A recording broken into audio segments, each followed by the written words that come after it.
مختلف سیاسی رہنماؤں اور سینئر صحافیوں سے گفتگو کر رہے ہیں ہم اس بات پر کہ نیوز ون کے ڈائریکٹر نیوز علامہ مبشر اور ان کی ٹیم پر پہلے راولپنڈی اسپتال میں تشدد کیا گیا، پھر انہی کے خلاف ایف آئی آر درج کر دی گئی۔ اس پر مزید بات کرنے کے لیے ہمارے ساتھ ٹیلی فون لائن پہ موجود ہیں نیشنل پریس کلب کے صدر طارق چودھری صاحب۔ السلام علیکم طارق صاحب۔ جی والسلام۔ طارق چودھری صاحب، کیا کہیں گے آپ اس تمام تر واقعے پر کہ پہلے ان پر تشدد کیا گیا، حبس بیجا میں رکھا گیا، پھر انہی کے خلاف ایف آئی آر درج کر دی گئی، کیا کہیں گے آپ؟ دیکھیے 15 روز پہلے رانا مبشر اور ان کے ساتھیوں کے ساتھ جو واقعہ ہوا تھا اور جس طرح سے ڈاکٹروں نے ان کے ساتھ بدسلوکی کی تھی، اس پہ ابھی ہمارا احتجاج اور ہمارا جو غم و غصہ جاری تھا، چونکہ رانا مبشر صاحب اور ان کے ساتھیوں کو ظاہر ہے ان کے جو پیشہ ورانہ معاملات تھے ان کو جب ان کی کوریج کر رہے تھے اور وہ ان کو اجاگر کر رہے تھے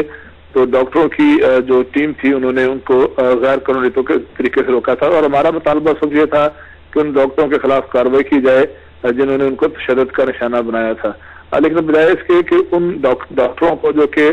جنہوں نے ڈاکٹروں کے پیشے کو بھی بدنام کیا اور انہوں نے میڈیا کے لوگوں کو اپنے پیشہ ورانہ فرائض سر انجام دینے سے روکا، بجائے ان کے خلاف کوئی کارروائی ہوتی اس معاملے کو تو دبا دیا گیا اور 15 دن سے ہم منتظر تھے کہ کب ڈاکٹروں کے خلاف کارروائی ہوتی ہے، لیکن پنجاب حکومت نے اس دوران کوئی کارروائی نہیں کی۔ البتہ وزیر اعلیٰ پنجاب نے اور دیگر لوگوں نے لیپا پوٹی ضرور کی اور ہمیں مطمئن کرنے کی کوشش کی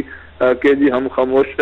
ہم اس انتظار میں تھے کہ شاید وہ اپنے وعدوں پر عمل درآمد کریں گے، لیکن اب 15 دن بعد اچانک بجائے اس کے کہ ان ڈاکٹروں کے خلاف کارروائی ہوتی، میڈیا کے رانا مبشر جیسے جو سینئر لوگ ہیں ان کے خلاف اب اچانک ایک ایف آئی آر درج کر دی گئی ہے، جو کہ ہمارے لیے بڑی حیران کن بات ہے۔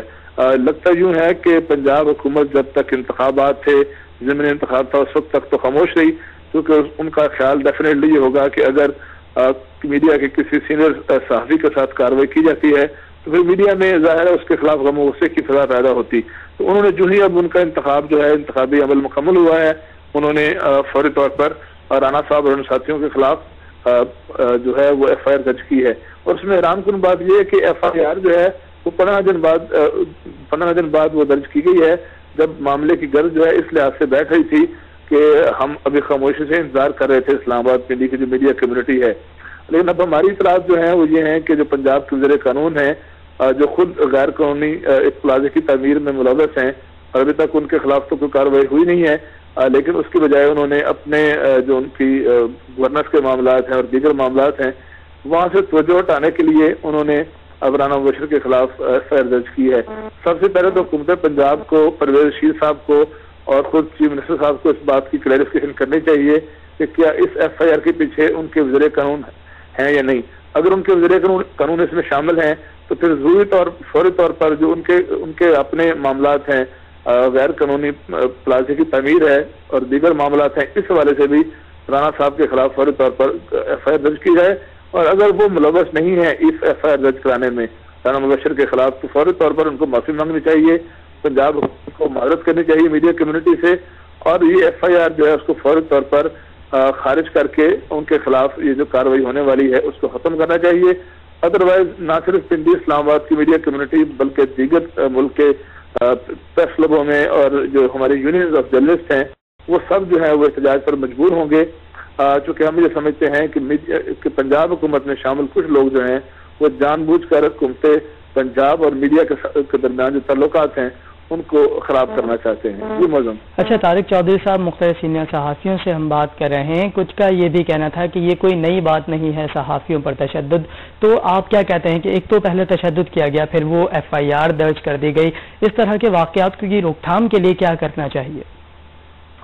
دیکھیے جن دوستوں نے یہ کہا ہے کہ یہ نئی بات نہیں ہے وہ ڈیفینیٹلی ان کی بات درست ہے۔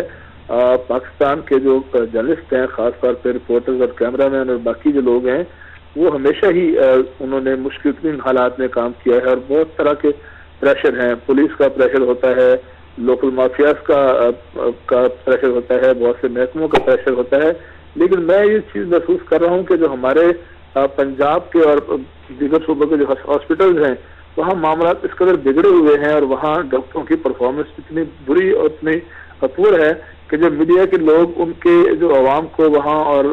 جو مریضوں کو وہاں مسائل درپیش ہوتے ہیں جب ان کو اجاگر کرنے کی کوشش کرتے ہیں تو میڈیا کے جو ڈاکٹر حضرات ہیں وہ اس سے بہت برے طریقے سے اور غیر قانونی طریقے سے ریئیکٹ کرتے ہیں۔ لیکن بہرحال جو میڈیا کے لوگ ہیں انہوں نے سارے برے حالات کے باوجود، مشکل حالات کے باوجود، خطرات کے باوجود، اور ان کی زندگیوں کو اور ان کے جو اکوپمنٹ ہے اس کو جو خطرات لاحق ہیں ان کے باوجود اپنا کام کرتے رہنا ہے۔ اس طرح کی کارروائیوں سے، تشدد سے، FIR سے، پرچوں سے،